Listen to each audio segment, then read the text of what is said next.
The Galactic Council's chamber was cold in a way Earth's winters could never replicate. Not physical cold, but clinical, synthetic, emotionally void. Commander Ida Voss stood at the center podium, her Earth Fleet uniform pressed and spotless, though her mind burned like wildfire. She didn't blink as the High Arbiter's voice echoed through the vaulted hall. Holographic projections of over 80 alien species flickered overhead, forming a halo of judgment. The inquiry is closed. Earth's transport vessel violated secure space. The response was automated, tragic, but lawful. Aida's knuckles whitened against the polished alloy podium. Her voice, though even, cracked slightly beneath the weight of rage held in check. You knew that ship carried unarmed children. The crew sent 3 IFF beacons. You erased them from orbit. Murmurs rose among the council delegates, clicks, growls, pulses of bioluminescence. High Arbiter Zevel Tharn, perched atop a spiraled exoskeletal throne, didn't so much as flinch. His multifaceted eyes blinked in slow sequence. Regret is noted. Recompense is not warranted. Just like that. No apology. No compensation. Just protocol. Ida inhaled slowly. The silver disc embedded behind her ear pulsed once, an encrypted message from Earth Command. The code was simple. Protocol Berserker, unlocked. She straightened, cleared her throat. Then this council has made its choice. Earth will no longer recognize your authority. Effective immediately, humanity is no longer bound by your treaties. Gasps rippled through the assembly. A half-dozen species instantly signaled protest. The Zithri delegate, a feathered diplomat with 6 eyes, hissed, "You would abandon peace for vengeance?" "We were promised peace," Ida said, voice calm, "but you delivered only chains. Now you will see what happens when you break a species that spent its entire history surviving worse." Without waiting for formal dismissal, she turned and walked out, boots striking the polished floor like war drums. The ride back to Earth was silent. From the shuttle viewport, Ida watched as Vorifex Prime, a glittering, artificial world of diplomacy and deception, shrank into darkness. Her fingers found the chain around her neck, pulling free the small pendant, a carved solar quartz, childishly lopsided, set in a worn titanium ring. Her niece, Lena, had made it for her last year. Just before the Starlight Dove took off. Just before it was vaporized. 342 children. "We'll see stars, Auntie," Lena had whispered during her last call. "I'll send you vids every week. Promise." They never came. Ida closed her eyes. "You broke the wrong promise, Lena," she whispered. Earth Command was already awake when she landed in Geneva Core. General Kaito met her at the underground war bunker, the walls lined with quantum servers humming like distant thunder. No words were exchanged. He handed her the command tablet, fingers trembling. "Are we really doing this?" Ida nodded once. "The council made it clear. They don't fear our words. Let's show them what they should have feared all along." She pressed her thumb to the screen. "Execute Protocol Berserker." Across Earth's orbital net, dormant satellites lit up. Disguised civilian tech began transmitting Trojan codes. Long silent AI sentinels awoke from slumber with one directive: cut galactic reliance on Earth cold. In orbit above Council-controlled planets, asteroids that had once been dismissed as debris suddenly blinked red. Hidden propulsion systems ignited. 1 hour later, on Vorifex Prime, the lights flickered. For the first time in 2,000 years, the Council chamber experienced a blackout. No alarms. No warnings. Just darkness. Panic erupted as delegates screamed in 50 languages. A backup power core kicked in, but every monitor flashed the same message in Terran Standard. "You failed diplomacy. Now meet consequence." By the time the Council could react, it was already too late. The quantum backbone of the galactic economy, Earth developed and quietly updated, had gone rogue. Communication networks collapsed. Food replication systems glitched. Entire fleets found their navigation AIs looping incorrect star maps. High Arbiter Zeveltharn watched, frozen in disbelief, as chaos spread like a virus. This wasn't retaliation, whispered the Zithari delegate beside him. This was a trap. In the Pacific Defense Dome, Earth's skies shimmered with 100 streaking satellites, launching toward deep space beacons. Ida Voss stood in Earth Command's observatory, arms crossed behind her back. She watched the orbital fireworks with a soldier's detachment and a grieving aunt's sorrow. Beside her, General Kaito muttered, "We've just gone to war with the entire galaxy." Ida nodded. "Then they'll learn, humans don't go quietly. We bury our dead, and we burn the ones who made us dig the graves." Vorifex Prime burned blue at the edges. The Council's capital, once pristine and sterile, now reeled under flickering power grids and disrupted grav fields.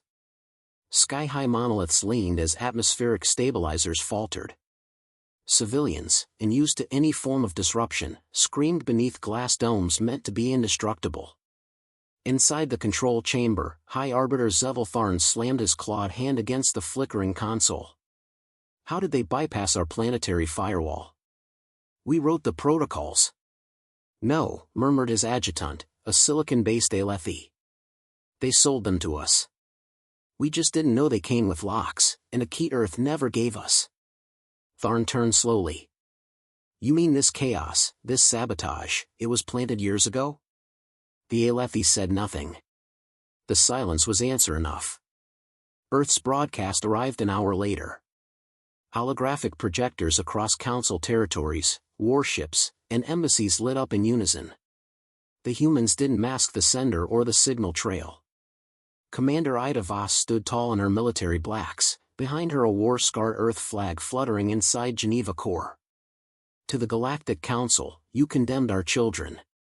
You denied their voices. Now we speak for them."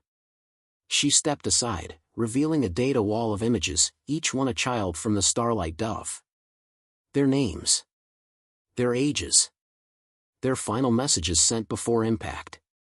Ida faced the camera again, her tone razor-sharp. "This isn't war. It's accountability. And you will feel it." The feed cut. By dusk on Vorifex, 6 Council strongholds had gone dark. On the industrial moon of Keltharion, a refueling station erupted when its AI was fed a ghost signal, planted years ago by a human exchange engineer. The explosion created a chain reaction across the orbital ring. On Zirion 4, Naval Command ships refused to launch. Their engines recognized human override codes embedded deep in the software core. Fleet after fleet blinked into standby, blind and grounded. Across the galaxy, species whispered the same stunned phrase. "Earth planned this." Ida strode through the corridors of Midnight Vale, a prototype stealth cruiser now fully deployed. Built in secret under the South Atlantic, it was armed with tech no Council race even suspected humans possessed. As she entered the war room, her intelligence chief, Malcolm Dree, stood from the console. "We've received pings from over 40 planets. Council members are panicking. Food replication is failing. Hydration units offline. Even luxury worlds are rationing power." Ida crossed her arms. "And the Zithari?" Silent. Watching. They always hated the Council's leash. She nodded, then tapped a control pad. A 3D hologram spun into view, Council's core relay hub on Vorifex Prime. "We take that down next," she said. "That's suicide," Malcolm replied. "Heavily guarded. Every orbital weapon aimed at it."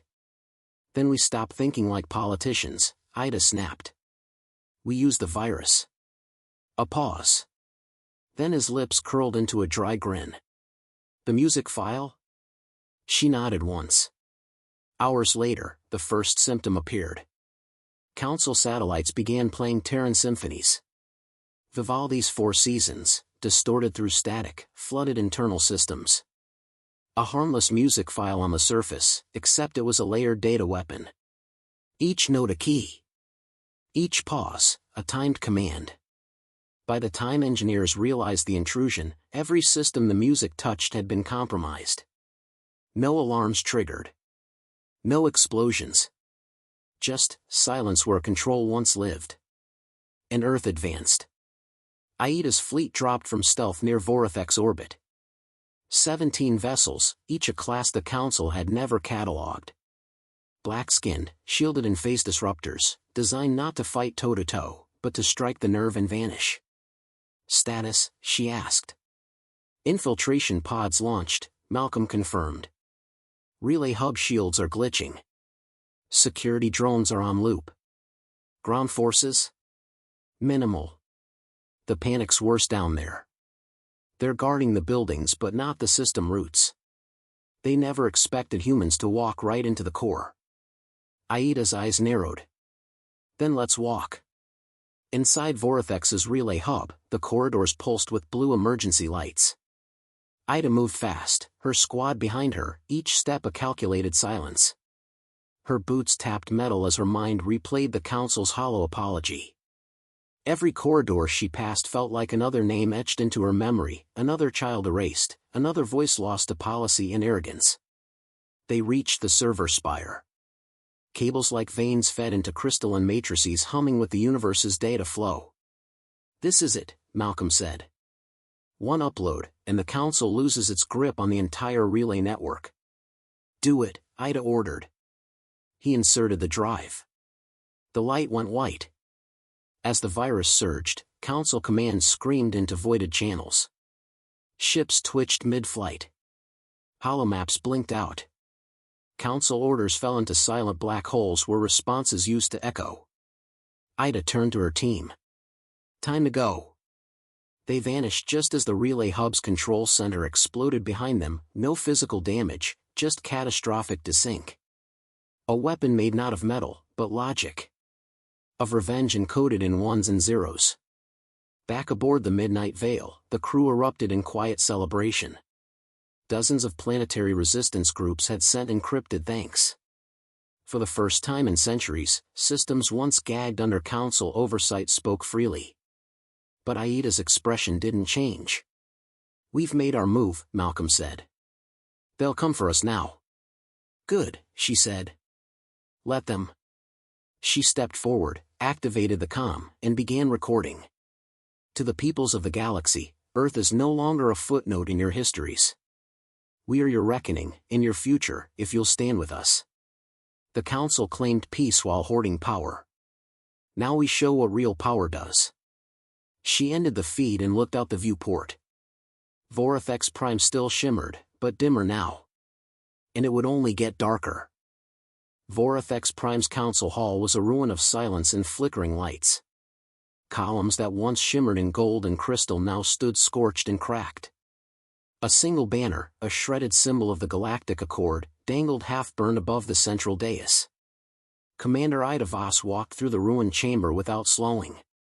Her boots left prints in ash. Behind her, Earth's elite strike unit fanned out, silent and watchful. They didn't speak. They didn't need to. The mission was nearly over. Ida approached the center platform where High Arbiter Zeveltharn waited, flanked by what remained of his personal guards. Their weapons were holstered, hands twitching. They understood any sudden movement, and they wouldn't live long enough to regret it. Zevel looked nothing like the image the galaxy knew. His once gleaming carapace was dulled with stress cracks. His robes hung torn, one antenna broken. But his voice, cold, clipped, hadn't changed. So this is how Earth responds. Terrorism. Sabotage. Rebellion. Ida didn't answer immediately. She stepped onto the dais, gaze level, calm. No. This is how Earth responds to mass murder. She stopped a meter away, the tension between them tight as wire. You could have offered justice. Even remorse. But you gave us indifference. Zevel's mandibles twitched. You overestimate your importance. One rogue species. 342 children, Ida snapped. He paused. Just for a second. Enough. Collateral, he said finally. Regrettable, but necessary to remind your kind of its place. Ida raised a small projection disc and activated it. A hollow recording played, grainy at first, then sharpened. Target confirmed. Starlight Dove intercepted. No survivors expected. Order from High Arbiter Zevel Tharn. File closed. The chamber fell still. Even the guards shifted uncomfortably. Ida let the silence hang, then clicked the disk off. Necessary, she asked, voice tight. Security demands sacrifice, Zevel said, slower now. Your people were growing unruly. If we had not acted. You didn't act. You ordered a strike on a civilian vessel. On children. Because it was easy. Her voice was steel. So now it ends. No more secrets. No more diplomacy. Zevel straightened, trying to regain presence. You think removing me will save Earth? The galaxy fears your kind. You are unrefined. Dangerous. Alone. We're not alone, Ida said. She gestured to the upper balconies, where delegates from the Zithari, Alethi, and 5 other species now stood. Watching. Listening. Not stopping her. You didn't just turn us into enemies. You made others realize you were never their ally. Zevel blinked. They won't follow you. They don't have to. They just have to stop following you. A long pause. What happens now? He finally asked, voice quieter. Ida looked around the ruined chamber, then back at him. Now, the council ends. She turned away, slowly descending the stairs. You're not worth the bullet. Her team followed. Behind her, Zevel remained frozen, surrounded by a truth too large to bury. Back aboard the Midnight Veil, Ida removed her uniform coat and dropped into the command chair. Her arms felt heavier than they should. The battle was over, but the war left a weight no ship's artificial gravity could measure. Malcolm entered the bridge quietly. Zithari just declared independence from the council. Others are drafting their own exits. She nodded. What about Zevel? Left in the chamber. His own guards won't touch him. Word is spreading. He hesitated. Some say you should have executed him. I didn't want him to be a martyr, Ida replied. Now he's a symbol of everything they want to leave behind. A long silence. Then she asked, do we have a final transmission from Earth? Malcolm pulled up the feed. A wide shot of a memorial in Geneva. A wall covered in names.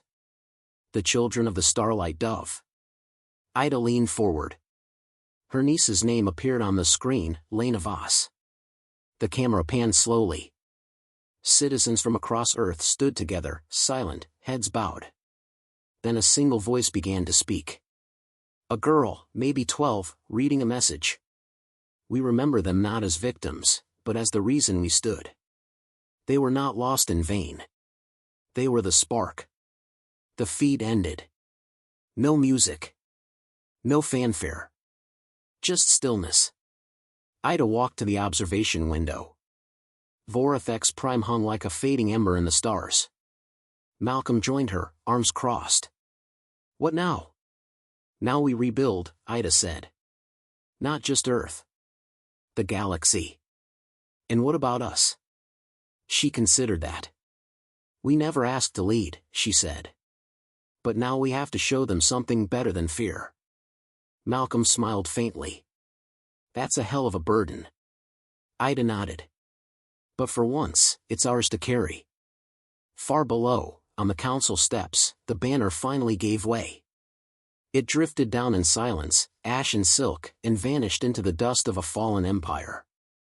The storm passed, but its echo lived in every corner of the galaxy. Council broadcasts had gone silent. News relays that once parroted their authority now ran messages of reform, rebellion, or reconciliation. Some worlds celebrated with open sky parades.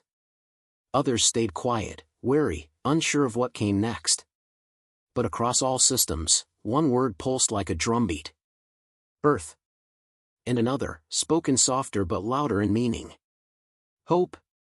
The Midnight Veil hovered above Earth, high over the North Atlantic, its hull cloaked in refracted sunlight. Ida Voss stood on the observation deck, her gaze fixed downward. Below, the newly built Unity assembly sprawled across what had once been abandoned military grounds. Its architecture fused Terran design with alien engineering, clean lines of stone, biometal, and glass spiraling together like a rising helix. A symbol. Not of dominance, but of change. "They're ready," said Malcolm, stepping beside her. She didn't look away. "Are we?" He offered a small shrug. "You've always said readiness is a myth. We do or we don't." Ida exhaled. "Then we do." The assembly hall buzzed with energy. Delegates from 17 worlds, former council loyalists, exiled powers, independent colonies, filled the tiered amphitheater. Security was light, by design. There were no armed guards, no power shows. In the center stood a single podium. At its base, a plaque engraved with 342 names. Ida stepped up to the mic. The room hushed. "You've all asked what comes next," she began, voice calm but firm. "What humanity wants. What Earth intends." She looked across the faces, scaled, furred, luminous, and human. "We didn't start this war. We didn't want to lead anything. We only wanted dignity. Safety. Respect. The kind the Council denied for centuries." A pause. "But when we were pushed too far, we didn't shatter. We ignited." A few murmurs, nods. No interruptions. "Now, Earth offers not a new council, but a new choice." She gestured to the design behind her, 12 interlocking rings hovering in midair, forming a living map of autonomous systems. Each ring represents one world. Sovereign. Self-governed. No central overlord. Just a shared code, no exploitation. No erasure. No species left unheard. The rings shimmered as the audience watched. "We're not building another empire. We're building a coalition where survival doesn't require submission." She stepped back. "You may join. Or not.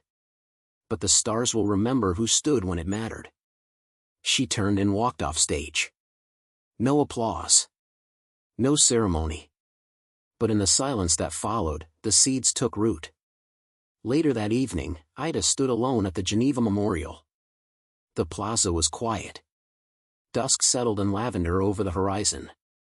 Holograms of the children flickered gently, looped in motionless smiles. She knelt at Lena's image. The pendant, the same quartz stone her niece had given her, hung from her fingers. "We changed things, Lena," she whispered. "We didn't fix everything. But we stopped them." A breeze moved through the plaza. She stayed kneeling, eyes closed, letting the weight of it all settle, not grief anymore. Something deeper. Resolve. "You'd laugh at all this," she muttered. "Said I needed to stop being so serious." A soft chuckle broke the silence. Malcolm approached behind her, carrying a wrapped bottle and 2 tin cups. "Thought maybe we'd toast," he said. She raised an eyebrow. "To what?" He poured quietly. "To the end of one galaxy, and the start of one we might actually want to live in." They clinked cups. "You think it'll hold?" she asked. He sipped, then nodded toward the horizon. Dozens of starships crossed the sky, human and alien alike, headed to new talks, new bonds. "It has a chance. And that's more than we ever had before." Elsewhere in the galaxy, changes unfolded like breaking tides.